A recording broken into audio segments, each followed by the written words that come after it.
Community Outreach and Serbisyo Caravan. Yan ang tampok ng Mandawi PNP sa mga residente ng Barangay Giso, Mandawi City. Patroluman Judith Nicanor sa balita.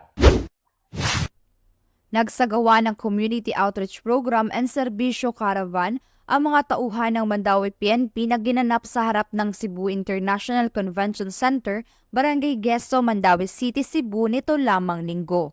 Ang aktibidad ay pinangunahan ng Mandawi City Police Office sa pamumuno ni Police Colonel Maribel B. Gitigan, City Director, katuwang ang mga tauhan ng Regional Medical and Dental Unit 7, Legal Service 7, Philippine Army, Bureau of Fire Protection, City Social Welfare and Development, City Agriculture, City Health Office, Public Employment Services Office, Advocacy Support Groups, mga stakeholders at opisyales ng barangay na nagbigay tulong at serbisyo na handog sa programa. Maliban sa pamimigay ng food packs and goods sa 100 benepisyaryo, nagkaroon din ng libreng legal advice, medical consultation, libreng gupit, libreng hilot at iba pa. Samantala sa panayam kay Police Colonel Gitigan, binigyang diin ito ang kahalagahan ng programa na aniyay naglalayong maipadama sa komunidad ang serbisyo na hatid ng PNP.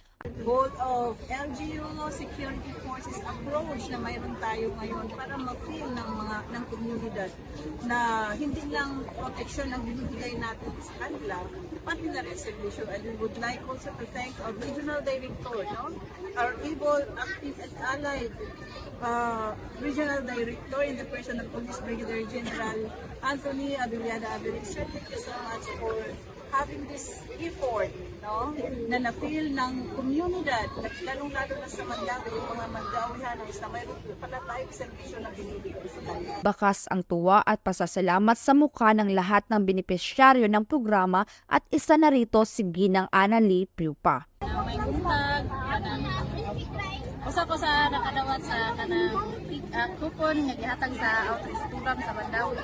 Mapasalamaton ko nga usa ko sa nakadawat og dako nang tabang kay bugas ang ako nadawat o kanang dilata. Wala nga unta dagan pa silang mahatagan sa kahigayunan nga inani nga mga maghatag. Dagan salamat.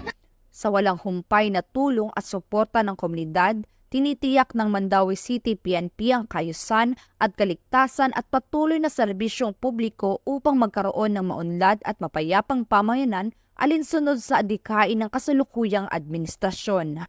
Mula dito sa Mandawi City, ako ang inyong PNN correspondent, Patroluman Judith Nicanor, alagad ng batas, tagataguyod ng balitang pulis. Maraming salamat, Patroluman Nicanor.